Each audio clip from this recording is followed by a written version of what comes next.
Hello friends, ಎಲ್ರಿಗೂ ನಮಸ್ಕಾರ. ಆದುಸ್ ಕಿಚನ್ಗೆ ಸ್ವಾಗತ. ಬನ್ನಿ ಫ್ರೆಂಡ್ಸ್, ಇವತ್ತಿನ ವಿಡಿಯೋದಲ್ಲಿ ಮನೆಯಲ್ಲೇ ಹೇಗೆ ಈಸಿಯಾಗಿ ವಡಾಪಾವ್ ಮಾಡೋದು ಅಂತ ತೋರಿಸ್ಕೊಡ್ತಾ ಇದ್ದೀನಿ. ತುಂಬಾ ಈಸಿಯಾಗಿ ಮತ್ತು ಬೇಗ ಕೂಡ ಮಾಡ್ಕೋಬೋದು. ವಡಾಪಾವ್ ಮಾಡೋದಕ್ಕೆ ನಾನಿಲ್ಲಿ ಒಂದು ಈರುಳ್ಳಿನ ಚಿಕ್ಕದಾಗಿ ಕಟ್ ಮಾಡಿ ಇಟ್ಕೊಂಡಿದ್ದೀನಿ.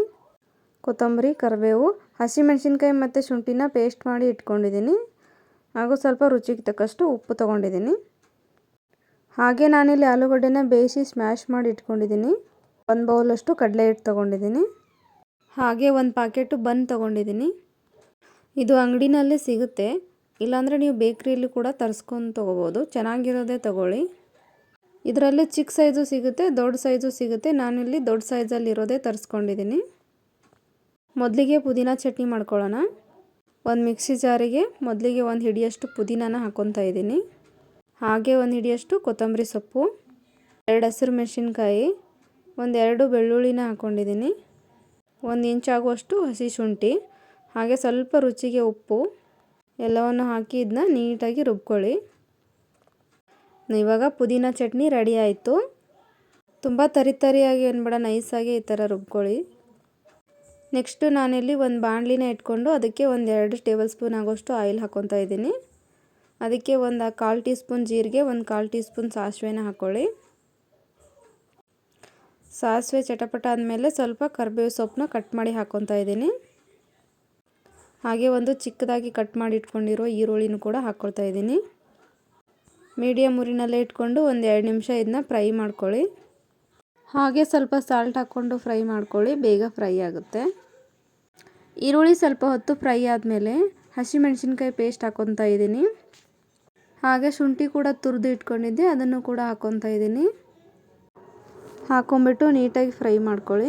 ಹಸಿ ವಾಸನೆ ಎಲ್ಲ ಹೋಗಬೇಕು, ಅಲ್ಲಿವರೆಗೂ ಫ್ರೈ ಮಾಡ್ಕೊಳ್ಳಿ. ಇವಾಗ 1/4 ಟೀ ಸ್ಪೂನ್ ಆಗುವಷ್ಟು ಅರಿಶಿನ ಪುಡಿ ಹಾಕ್ಕೊತಾ ಇದ್ದೀನಿ.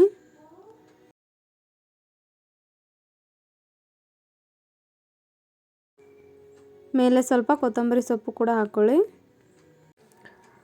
ಎಲ್ಲವನ್ನು ಮಿಕ್ಸ್ ಮಾಡಿ ಆದಮೇಲೆ ಇಲ್ಲಿ ನಾನು ಆಲೂಗಡ್ಡೆನ ಬೇಯಿಸಿ ಸ್ಮ್ಯಾಶ್ ಮಾಡಿ ಇಟ್ಕೊಂಡಿದ್ದೀನಲ್ಲ, ಅದನ್ನು ಕೂಡ ಹಾಕ್ಕೊಂಡು ಮಿಕ್ಸ್ ಮಾಡ್ಕೊತಾ ಇದ್ದೀನಿ. ನಾನು ಆಲೂಗಡ್ಡೆ ಬೇಯಿಸ್ಕೋಬೇಕಾದ್ರೇ ಸ್ವಲ್ಪ ಉಪ್ಪು ಹಾಕಿ ಬೇಯಿಸ್ಕೊಂಡಿದ್ದೆ. ನೀವು ನೋಡಿ ಮತ್ತು ರುಚಿಗೆ ತಕ್ಕಷ್ಟು ಉಪ್ಪು ಇನ್ನೊಂಚೂರು ಬೇಕು ಅಂದರೆ ಹಾಕ್ಕೋಬೋದು.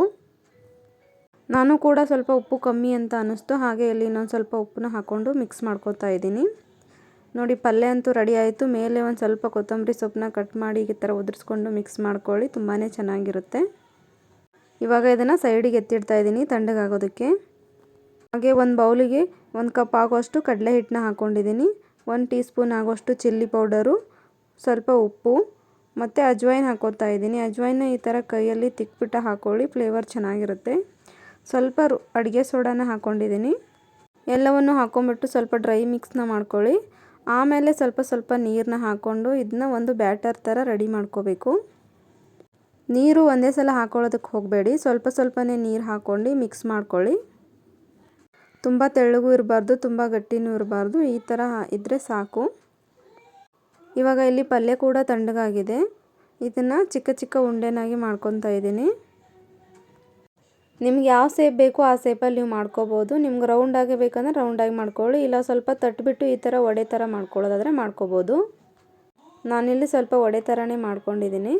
ಎಲ್ಲವನ್ನು ಈ ಥರ ಮಾಡಿ ಇಟ್ಕೊಂಬಿಡಿ, ಆವಾಗ ಒಂದೊಂದಾಗಿ ಕರಿಯೋದಕ್ಕೆ ಈಸಿ ಆಗುತ್ತೆ. ನಾನು ಈ ಒಂದೊಂದೇ ತೊಗೊಂಡ್ಬಿಟ್ಟು ಈ ಥರ ಕಡಲೆ ಹಿಟ್ಟಲ್ಲಿ ಎದ್ಬಿಟ್ಟು ಎಣ್ಣೆಗೆ ಹಾಕ್ಕೊತಾ ಇದ್ದೀನಿ.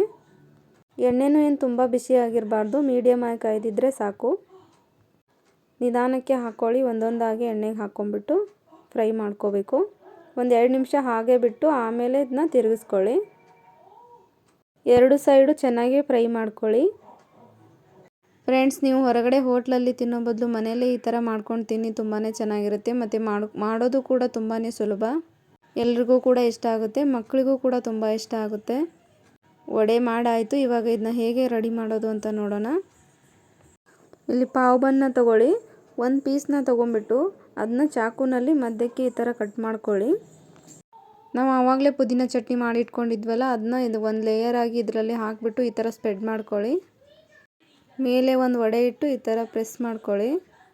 ನೀವು ಡ್ರೈ ಚಟ್ನಿ ಕೂಡ ಬೇಕಂದ್ರೆ ಮಾಡ್ಕೋಬೋದು. ನಾನಿಲ್ಲಿ ಡ್ರೈ ಚಟ್ನಿ ಮಾಡಿಲ್ಲ, ನೀವು ಬೇಕಂದ್ರೆ ಮಾಡ್ಕೊಳ್ಳಿ. ನೋಡಿ ಈ ಥರ ಚಟ್ನಿನ ಒಂದು ಲೇಯರಾಗಿ ಸ್ಪ್ರೆಡ್ ಮಾಡ್ಕೊಂಬಿಟ್ಟು ವಡೆನ ಈ ಥರ ಇಟ್ಟು ಮೇಲೆ ಒಂದು ಮೆಣಸಿನ್ಕಾಯಿ ಫ್ರೈ ಮಾಡಿರೋದು ಈ ಥರ ಇಟ್ಟರೆ ವಡಾಪಾವ್ ರೆಡಿ ಆಯಿತು. ನೋಡಿ ಫ್ರೆಂಡ್ಸ್, ಇಷ್ಟೇ ವಡಾಪಾವ್ ಮಾಡೋದು ತುಂಬಾ ಈಸಿಯಾಗಿ ಮಾಡ್ಕೋಬೋದು. ನೀವು ಮನೇಲಿ ಟ್ರೈ ಮಾಡಿ ಹೇಗಿತ್ತು ಅಂತ ಕಾಮೆಂಟಲ್ಲಿ ತಿಳಿಸಿ. ಸಬ್ಸ್ಕ್ರೈಬ್ ಮಾಡೋದನ್ನ ಮಾತ್ರ ಮರಿಬೇಡಿ. ಸಿಗ್ತೀನಿ ಇನ್ನೊಂದು ಹೊಸ ರೆಸಿಪಿ ಜೊತೆ ಮುಂದಿನ ವಿಡಿಯೋದಲ್ಲಿ. Thank you. ಈ ವಿಡಿಯೋ ನಿಮಗೆ ಇಷ್ಟ ಆಗಿದ್ರೆ ಲೈಕ್ ಮಾಡಿ, ಶೇರ್ ಮಾಡಿ, ಸಬ್ಸ್ಕ್ರೈಬ್ ಮಾಡಿ, ಮತ್ತೆ ಬೆಲ್ ಹೊಡೆಯೋದನ್ನ ಮರಿಬೇಡಿ.